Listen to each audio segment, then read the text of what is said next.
Dr. Parag Rindani is the Chief Executive Officer of Maharashtra Wockhardt Hospitals.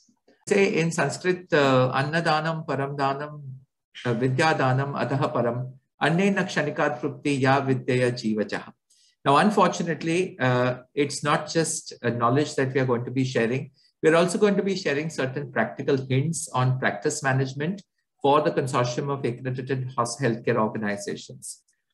Let me again go back and start, which was supposed to be one of my lines, a little bit lower down in my sort of rhetoric, if I may say so, or the realities that reflect practice in India today.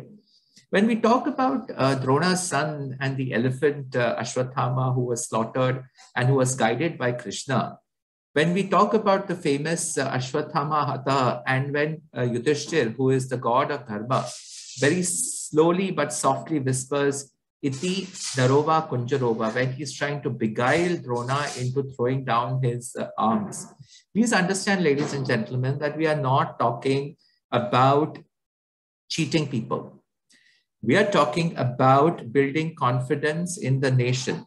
If we look today at the way our press and our media has managed to put up healthcare, with, I may even add, government pitching in, showing that we are basically profiteers, that we are here only to make money, that we are callous butchers, and what are we going to do with disclosing no harm events? Half of the country today doesn't even understand or know the spelling of accreditation.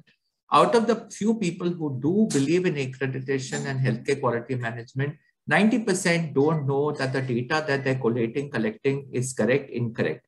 We will end up only eroding the public's trust in medical institutions. We will end up disillusioning our people with their physicians. And at the end of the day, one must also answer a much larger question.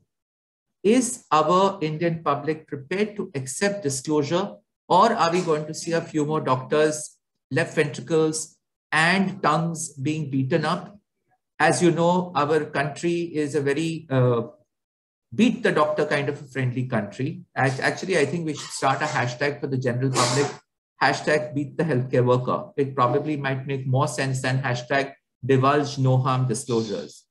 Please understand that we have to build this. At some stage, Dr. Mulpur, yes, a decade, two down the line, I will be speaking on your side when I will say, disclose everything that's happening with the patient. But today, are we ready? I think this debate should have been sort of planned out as, are we ready today to disclose any sort of event and say that healthcare workers have made a mistake and hence the patient has suffered. And now we're talking about no harm events. Please understand, what is the width and reach of the understanding of medication errors? How many healthcare workers have logged in today to listen to this CARHO conference? How many people really understand that actually there's something called look-alike, sound-alike medications, or that certain high alert medications need to be cross-checked? Even in accredited institutions, a lot of things focus around what I love to call the wo 5 din phenomenon, the 3 days before the accreditation, the 2 days of the survey. So we all must understand that labeling errors themselves are something that we don't know how to do yet as a country. The second important thing that I'd like to bring about is that a lot of our clinicians are loath to discuss these errors internally, even in the morbidity and mortality meet. I'm sure a lot of you will agree that administrators face, and I'm not trying to make this about administrators versus clinicians, but administrators face difficulty when they get to the mortality morbidity conference. We don't see too much of honesty coming up even there. And to expect that these errors will actually get labeled out in front of the patient, a small part of the clinical practice that we see today will probably end up with this. Most people will end up saying that it is something that was unpreventable or something that was an expected outcome. Now, this is something that we hear more and more of. As I said very clearly, I think I heard this in the previous conversation also, Joint Commission is already talking about it. National accreditation will follow suit. We must also be thinking about the second victim. What about the nurse or the doctor through whose hands this inadvertent error has actually happened? And now that no harm has come, are we going to beat up the entire practice phenomenon around this? Please understand, we are not talking about harmful errors. We are not talking about medical errors that have caused harm. We're not at all talking about medical negligence. We are talking about no harm errors. As it is in our country, sir, accreditation is frowned upon as a type of institution that only causes people to write and create more documentation. Accreditation itself currently is very fragmented in its implementation. You've got considerable overlaps, and today, to get into that 15% of the money that you get from the ECHS and the CGHS, all you need to do is the preliminary level of national accreditation. And on the other hand, please understand that mistakes or no harms can only be defined when clinical bodies themselves define what are standard practice guidelines, when nursing organizations rally together and define what are standard nursing guidelines. Once we have all of this, then the next thing that we need is standard reporting structures. All of us have been reporting to CDSCO our medication errors. I'm not talking about medical errors or medication errors. What sort of feedback has come from CDSCO telling us that this is where you need to correct yourself as a system? I will go back to the guru of quality, who is Deming. And Deming always says that all mistakes belong to the system and the system belongs to management. So while we involve our internal stakeholder, we would primarily probably need to reflect and recognize the fact that not even all internal stakeholders today know what is going on. One cardiac surgeon doesn't know what's the mortality or the hospital-acquired infection rate of the other within the same hospital. And I'm not talking about a few sporadic hospitals which are honest and transparent. I'm talking about majority of even accredited institutions. Let's also understand one more thing. As a country today, we still are always talking about the urban population. We're talking about the urban hospitals, the few haloed ones which are accredited.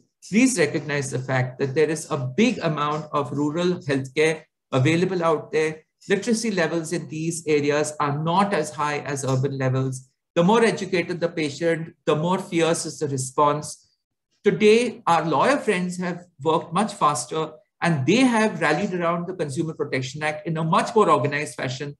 But our doctor fraternity has still not started writing dates and signatures, putting signatures on medical records. So till we don't achieve a utopian kind of a healthcare organizational system, I think it's going to be a little bit more of time before we are able to disclose harm events.